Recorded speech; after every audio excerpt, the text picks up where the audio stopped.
அஸ்ஸலாமு அலைக்கும் ஃப்ரெண்ட்ஸ். இன்றைக்கி நம்மளுடைய ரெசிபி என்னென்னா தயிர் சோறும் அதுக்கு மேட்சான உருளைக்கிழங்கு பொரியலும் ரெடி பண்ண போகிறோம்.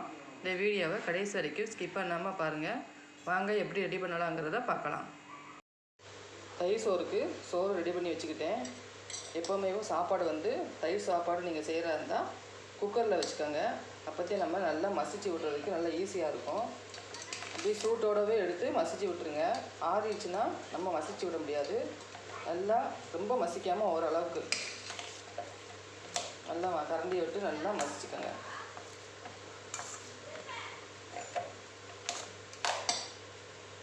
நல்லா மசிச்சு விட்ட பிறகு இதில் நம்ம தண்ணி சேர்த்து மசிச்சு விட்டுக்கலாம். நீங்கள் என்ன தண்ணி குடிப்பீங்களோ அந்த தண்ணியை சேர்த்துக்கோங்க. ஃபுல்லாக அந்த கெட்டி கெட்டியாக இருக்கிறத பூரா நல்லா நம்ம கரண்டியை விட்டு நல்லா எல்லாத்தையும் எடுத்து விட்டுறணும். கெட்டி கெட்டியாக இருக்கக்கூடாது.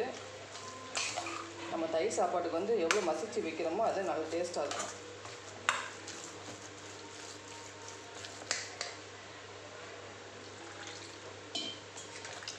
தண்ணி கூடனாலும் பரவாயில்ல, ஒன்றும் இல்லை.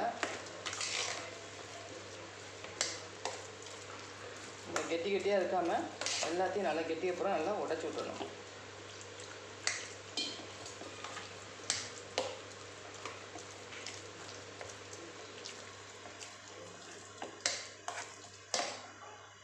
சோறெல்லாம் நல்லா உடச்சி விட்டாச்சு. அடுத்து இதில் நம்ம பால் சேர்த்துக்கலாம். உங்களுக்கு எவ்வளோ தேவையோ அந்த அளவுக்கு சேர்த்துக்கோங்க. ஃபுல்லாக எல்லாத்தையும் நல்லா மிக்ஸ் பண்ணி விட்டுடலாம்.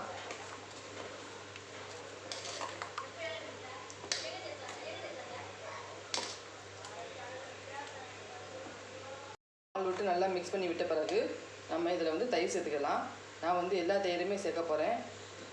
ஏன்னா இப்போ நான் லேட்டாக சாப்பாடு செய்கிறதுனால புளிக்காது மதியம் சாப்பிட்றதுக்கு. அதனால் நான் எல்லா தயிரையும் சேர்த்துக்கிறேன். நீங்கள் காலையில் பசங்களுக்கு லஞ்ச் பாக்ஸில் கட்டி கொடுக்கணுன்னா கொஞ்சமாக தயிர் சேர்த்தா போதும். ஏன்னா ரொம்ப புளிச்சிரும். கொஞ்சம் தயிர் சேர்த்து பால் அதிகமாக சேர்க்கும்போது அவங்க சாப்பிடும்போது சூப்பராக இருக்கும், புளிக்காது. நான் லேட்டாக செய்கிறதுனால தான் நான் எல்லா தயிரையுமே ஊற்றிட்டேன். ஃபுல்லாக எல்லாத்தையும் நல்லா கலக்கி விட்டுட்டு இதுக்கு நம்ம தாளித்து ஊற்றிடலாம். இப்போ தயிர் சோறுக்கு தாளித்து விட்டுடலாம். எண்ணெய் நல்லா சூடாகிருச்சு. கடுகு பொரியவும், கொஞ்சம் உளுந்தம்பருப்பு, அப்புறம் கடலைப்பருப்பு, இது எல்லாத்தையும் நல்லா ஒரு வதக்கிக்கலாம்.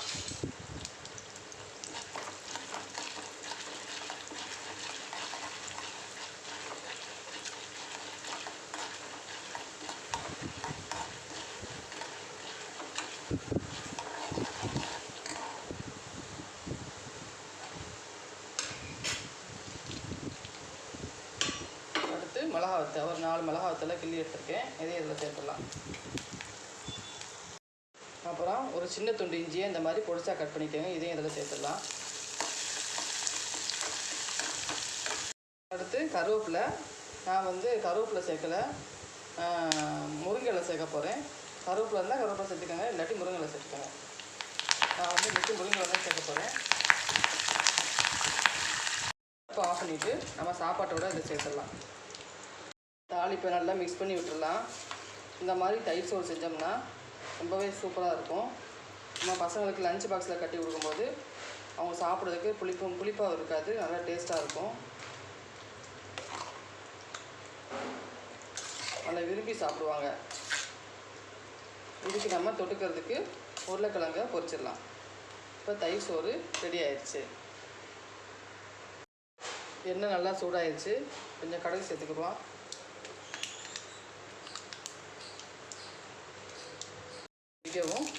பல்லாரி அதையும் அதில் சேர்த்துக்கலாம். மீடியம் சைஸ் பல்லாரி 2 பல்லாரி கட் பண்ணியிருக்கேன். அதையும் சேர்த்து நல்லா வதக்கிட்டுருவோம். பல்லாரி வதங்கினதுக்கப்புறம் ஒரு 4 வெள்ளைப்பூடை தட்டி எடுத்துருக்கேன். இதையும் அதில் சேர்த்துடலாம். கருவேப்பிலை இதையும் நல்லா சேர்த்து நல்லா வதக்கி விட்டுக்குவோம். நல்லா வதங்கினதுக்கப்புறம் நம்ம பொடிசாக கட் பண்ணி வச்சுருக்கிற உருளைக்கிழங்கு இதில் சேர்த்துடலாம்.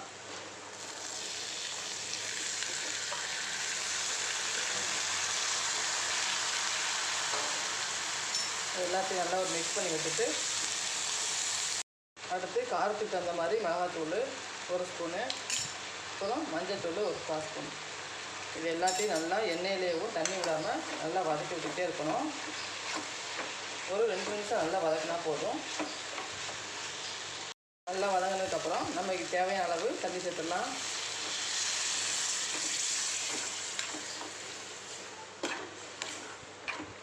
அடுத்து தேவையான அளவு உப்பு. அவ்வளோதான், எல்லாத்தையும் நல்லா மிக்ஸ் பண்ணி விட்டுட்டு நம்ம மூடி விட்டுடலாம். உருளைக்கிழங்கு பொரியல் ரெடி ஆயிடுச்சு. இப்போ நம்ம வந்து அடுப்பை ஆஃப் பண்ணிடலாம். இந்த மெத்தடில் தயிர் சோறும் உருளைக்கிழங்கும் நீங்கள் வீட்டில் ட்ரை பண்ணி பாருங்கள். இதை வந்து சாப்பாடை வந்து பெரியவங்கலேருந்து சின்ன வரைக்கும் நல்லா விரும்பி சாப்பிடுவாங்க. ரொம்பவே டேஸ்ட்டாக இருக்கும். இந்த ரெசிபி பிடிச்சிருந்தா லைக் பண்ணுங்கள், ஷேர் பண்ணுங்கள், மறக்காமல் சப்ஸ்கிரைப் பண்ணிடுங்க ஃப்ரெண்ட்ஸ். அஸ்ஸலாமு அலைக்கும்.